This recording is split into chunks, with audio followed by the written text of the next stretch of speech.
All right, Jay, I got some big news for you. You ready? Okay. No. You're never ready. I'm never ready. What do you think? New logo, new packaging, same everything else. Yeah. All right. Yeah, I mean, I think that works. Okay. Sometimes it works. Hey guys, welcome to another Lords of War Games and Hobbies video. I'm Chris. This is Jay, and we haven't abandoned you, Warmachine folks. We're gonna try and make some content from here now when there is actually legitimate things to talk about. And yeah, if you didn't catch that from the beginning, we are talking about Warmachine. They just announced a rebranding. They've got a fancy new logo, which is the same logo but bubblier. It's a little bubblier, less rigid. It's more. I don't know. They left their they used to have like a font that was theirs, I guess, and they've made it a little more generic looking. Yeah. Basically, they've done. Lots of companies do. Famously, Games Workshop is they've slightly altered the logo to kind of delineate a new edition or something big has changed. New era. Yeah. So new box art, new logo. And we knew this was coming, right? Like Steamforged is going to put their own stamp on things. They want people to think this is a fresh start. They want people to look at it again for the first time. Please. And I can't blame them. They just spent some money to acquire Warmachine, right? And so another big thing with the new logo, which I really like actually, is they've dropped the 4. It's just Warmachine now, which I think is really important because when you look at Warhammer, when you look at 40,000, they never add the addition or the number to it. It's always the same thing, right? It's a constant, and I like that change a lot. Yeah, that's pretty good. And then so the other kind of thing that the reason why we're going to be making a video is back in I guess May and early June, is that when it was? When the acquirement happened? May? A couple months ago. I already forgot the times, May or June. Summer's funny. Yeah. So you'd have the thing where they're like, oh, hey, we acquired them, and you're like, okay, cool. And then you mentally are like, okay, I'm going to check out for a bit because it's going to be some time before, we hear or see anything.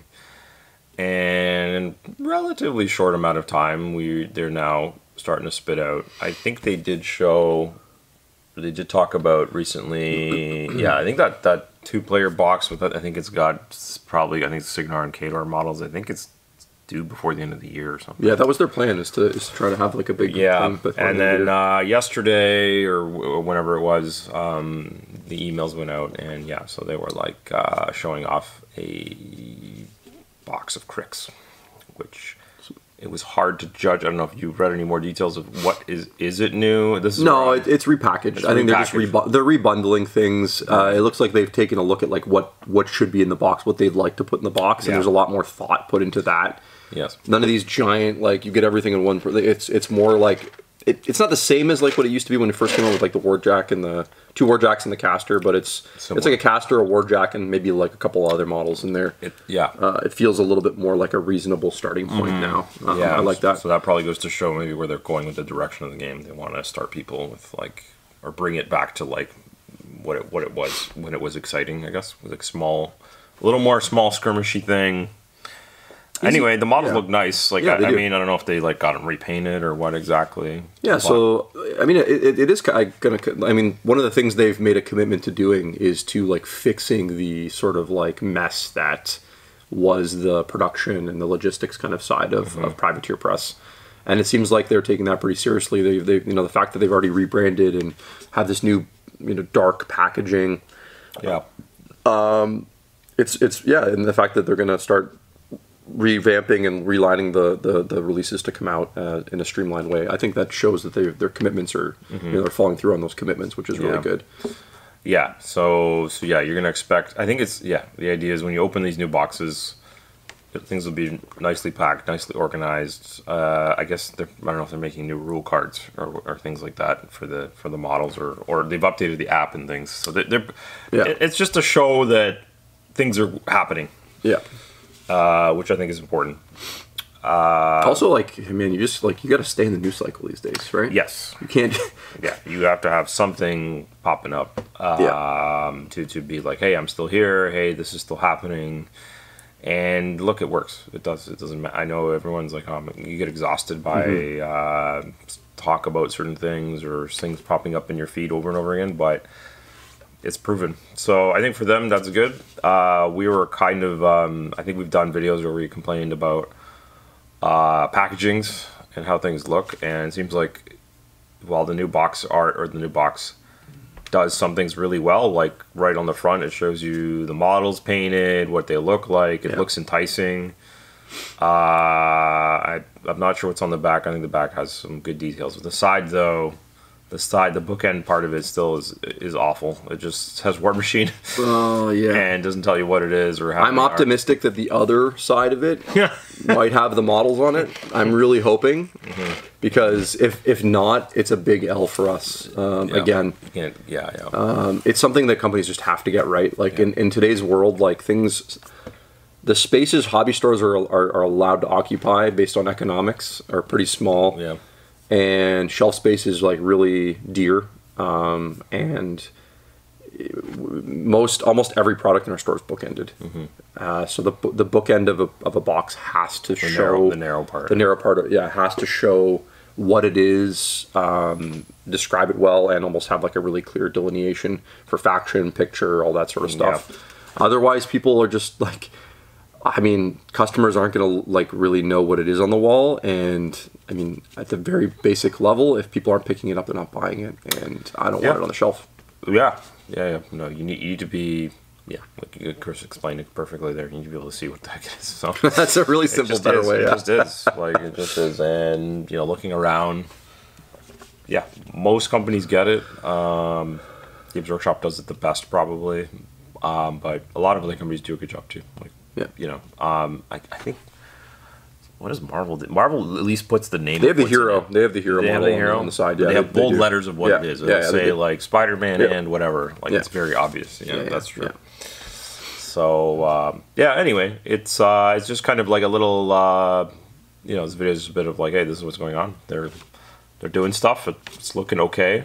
I was hoping all this Crick stuff was. I got a little excited. I was like, "Oh, is this all new plastic?" And then slow down, buddy. Slow down. Whoa. Slow down. I think we're a ways away from that. I was thinking that there would see a big plastic thing for like 6 factions or something or whatever. I thought you'd get your like Signar, Khador, Cricks, and then maybe and then maybe like trolls and like some of the beast factions, and then just kind of pick a few of the whole lot that are the most popular, and just do have a new plastic thing for each of them, and be like showcasing it every month or week or something. But I mean that could be in their plans for sure. I think for like viability, if they're going to complete this refresh, I think that has to be in the plans. I think they know that what they're doing right now is just for existing players, more or less. They're not getting people to jump back in right now. I think maybe they don't come with the start. I think they're looking at the fall or like closer to Christmas when they actually start putting out those brand new things. As okay, guys, if we get all these things right and we build a little bit of trust back, maybe we can get some people to take a look at Warmachine again when this box set comes out. I mean, I'm going to take a look at the box. For sure. Sure. So as a retailer, it's a sensical place to jump back in. Yeah. If you think there's enough demand. The people will buy it, and then you can kind of like slowly rebuild up a little stock with those like starter sets and like the plastic stuff that comes out, right? Yeah, in theory. Yeah, in theory. But yeah, I mean, like I think Steamforged has done a pretty good job so far of bringing Warmachine back into the limelight. Yeah, it's at least in the conversation again. People are talking about it. Jay pointed this out. As much as like they're doing a lot of social media stuff, it's not getting a ton of attention and likes and comments at this point right now. But everyone commenting seems pretty happy. Yeah. No, the little bit of feedback you get is it reminds me a little bit of Old World, where it was like a lot of generally excitement. There wasn't a lot of we were probably the contrarians being like, you guys are gonna wait, just wait. We were just like, just wait. And we were right about absolutely everything, but that's fine. Anyway, yeah, unfortunately, but people think it feels good to be right, but it doesn't often feel good. That's true. Anyway, but the feedback is good, so that's positive. That is encouraging. That's helpful tools for us too, because it gives us some like, okay, if there's some real hype, then that we are likely to bring some in and to see what happens. You know, you get even in it. It's funny. I don't really the internet comments and likes are one thing, but it doesn't really matter until you have some a flesh and blood person in the store tell you that, hey, are you getting this X or Y? It comes out later this year. You know, when you start getting multiple people, then you're like, oh, okay, this is real. You know, there's a real person here asking me about it. And I think they're doing the right things right now to hopefully generate that person maybe in 2 now. months, Yeah, right? now right now with the Warmachine thing, it's me being like, oh, did you hear? There's like some Warmachine stuff coming back, and it'll be new and stuff, and I'm getting interesting responses. Some people are like, oh, that's cool, but it's a very like, they don't really care. There's a lot of wait and see, right? There's a lot of wait and see. And then there's a few people that are like, you know what, I would give it another go, or I would give it a go for the first time. And I think the climate is probably good for it now. There's probably another slice or gap open for a refresh or a game to come back, because I think we're in an era of contraction. Take Games Workshop out of the equation; they're their own monster. But like everything else that was left in the pie, this little piece of the pie got so much smaller again. Within this little piece, there's a little wedge open in there that you can fit something in. And because I'm just seeing how there's a contraction, at least, I mean, I don't know if it's everywhere, but the internet's and empirically it seems to show that like all of the Fantasy Flight offerings or the Asmodee offerings are shrinking. Yeah.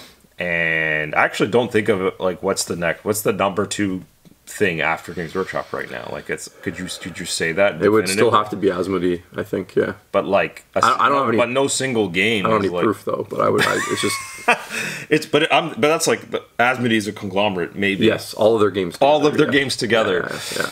But I think some of their games, of all their games, I think they're all contracting a bit, and we'll see what happens in that sphere. But there's anyway, I think there's a space open there where you could comfortably fit a new exciting game or a refreshed old game that has a good stuff behind it. So yeah, I think the next few years will be cool for the store. You'll see some new things on the wall. Yeah, hopefully there's some more interesting news to talk about before the end of the summer, and we'll make another video. If not, it might be the fall the next time we do a market update for Warmachine. Unless you have some spicy things in the comments for us to talk about, and then we'll take another look. Yeah. If you like this kind of video and you want to see us do more Warmachine things, make sure you like and subscribe, and even become a Patreon member. That way you can help us shape our content in the future. Until next time, guys, take care. Thanks, bye.